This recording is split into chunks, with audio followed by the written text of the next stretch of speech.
him about 7 yards all told as he's taken down back shy of the 20.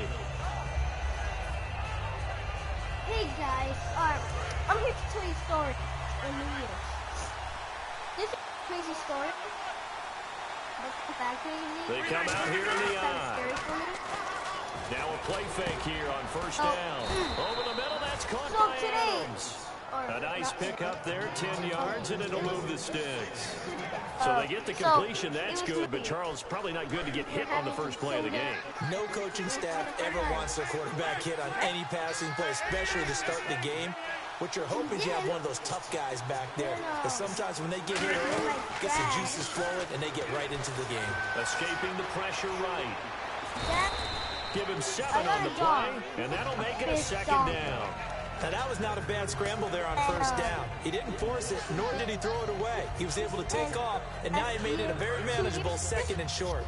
He bit my cousin in the face. You guys want to see it? 319! Now Rodgers throwing on second down. In the middle of the field, he's got Nelson.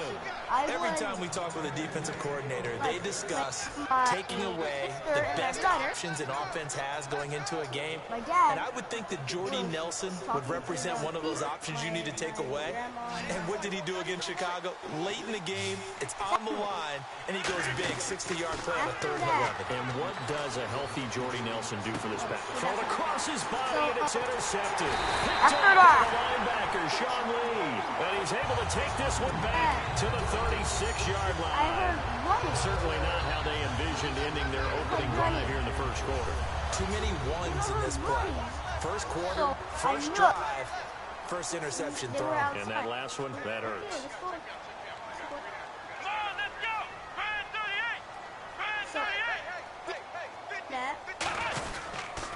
Here's the first carry for Ezekiel Elliott. And this play will be blown up. He'll lose yardage back at the 38. That's going to go as a loss of 2, and it'll be second down. One of the toughest things for an offensive lineman to learn is the ability to get in space and hit people who are moving targets. And linebackers are not easy ones to hit because they know how to move, juke, and make you miss. And that's exactly what he did on that play. A nice play for the defense. Hit as he throws there, incomplete. He was looking for Terrence Williams that time. And it's 3rd down. Dez Bryant, certainly one of the go-to guys, if not the go-to guy for this offensive unit. One of the most talked about players in the league, as well as one of the most productive receivers. He attacks the football downfield. Prescott down.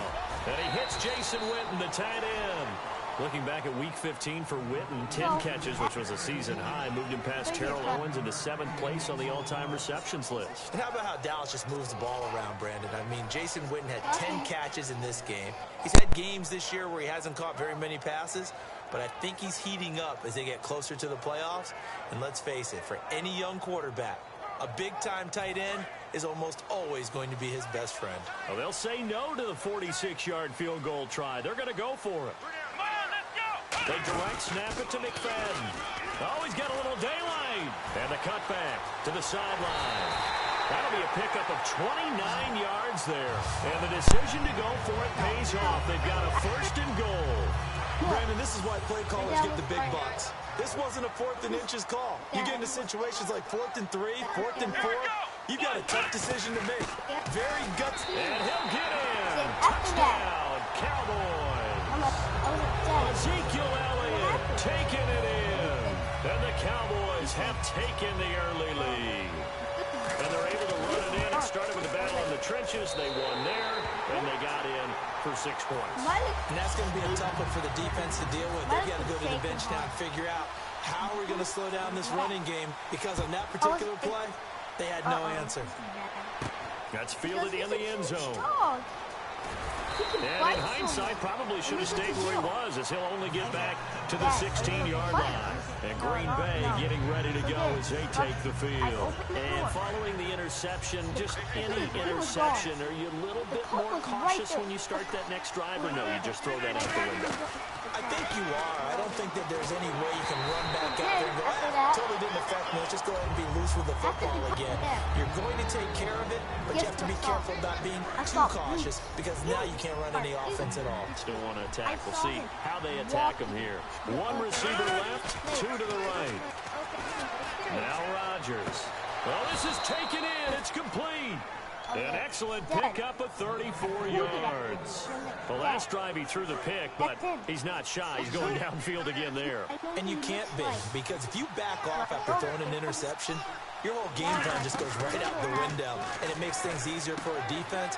And you and I both know there isn't a quarterback in this league that's any good that doesn't throw an interception occasionally, and they usually bounce back in a big way. I've seen guys throw 5 and still find a way to win the game in the end.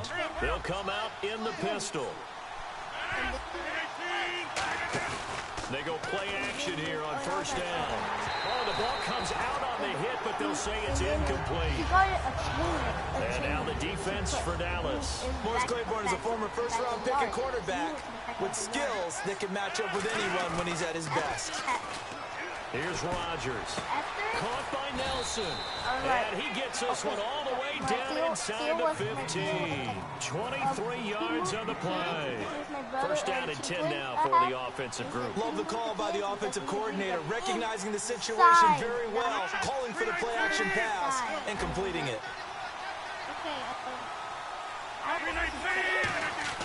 Into the red zone. It's Rodgers.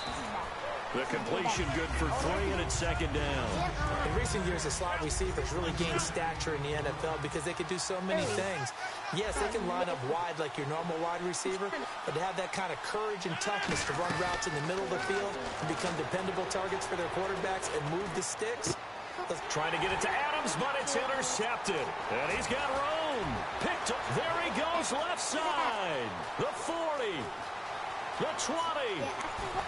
And he takes this one back into the end zone, and the Cowboy defense has a touchdown. So from one end zone all the way to the other. Talk about a turnaround. And how about the excitement that play generates for his team? Not just the points on the board, but the momentum and taking it from coast to coast, end zone to end zone. What a tremendous play. Now get that man an oxygen tank. That's your boy Old Mo. You said momentum, right? Old Mo, I think he's kind of limping across at the end because of that distance, but he made it. That'll be taken in the end zone. And in hindsight, probably should have stayed where he was, as he'll only get back to the 16-yard line. And Green Bay getting ready to go as they take the field. And following the pick six, and they decent field position in throwing that pick six. We'll see how they attack this drive. And I think all you say to your guy is, listen, let's just take care of the football a little bit better. Make some better decisions on this drive, and they'll probably help him a little bit with maybe some really high percentage throws early to let him get settled back in. But they told us they've got confidence. That's not a problem. Yeah, not a problem at all. They just want to make sure they get things settled down a little bit for their offense and give their defense a little bit of a chance to rest. And they'll bring him down at the 27-yard line. They get 9 out of that one, and as a result, the drive continues.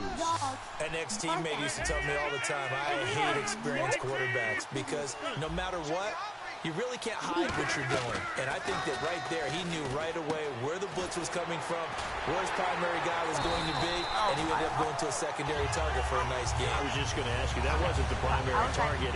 He's so good at that, isn't he? I think he knew right away that he wasn't going to get to his primary guy. I think he read that as soon as he got to the line of scrimmage, knew where the pressure was going to come from, and said, I know how to beat that, and that's what he did. And his throw is incomplete. Devontae Adams, the intended receiver. And it's third down. Not too many things get to a quarterback of this magnitude, but I think it's safe to say that pressure can get to any quarterback. He's obviously a great franchise quarterback, but felt the pressure, threw it incomplete. Randall Cobb, the intended receiver. Now fourth down. And whistle blown. A timeout here is taken, and it's taken by the kicking team. They'll have 2 remaining as we step aside here in this second quarter. I was like, and then we have been 2 years, and then my is leaving, and is he there? On fourth down, the Packers hand things over to Jake Shum to punt a Lucky Whitehead back deep for Dallas. It's not there. It's not there. Oh, it's a wobbler here. Hey. it should be somewhere. He should be. And this one will be down by a member of the kicking team at about the 40-yard line. The offense for the Cowboys now working their way back onto the field. And they'll just simply be looking to build off the confidence of the last time out where they scored a touchdown. And confidence is powerful, isn't it? When you score once, you feel like you can go back out there and get it done again. Doesn't matter what the defense throws at them. They feel like they're in a groove right now, and they want to get out there and show it. Yeah, hoping to stay in that groove here this go-around. For Dez, when Romo was under center, he was more the focus. Story. No.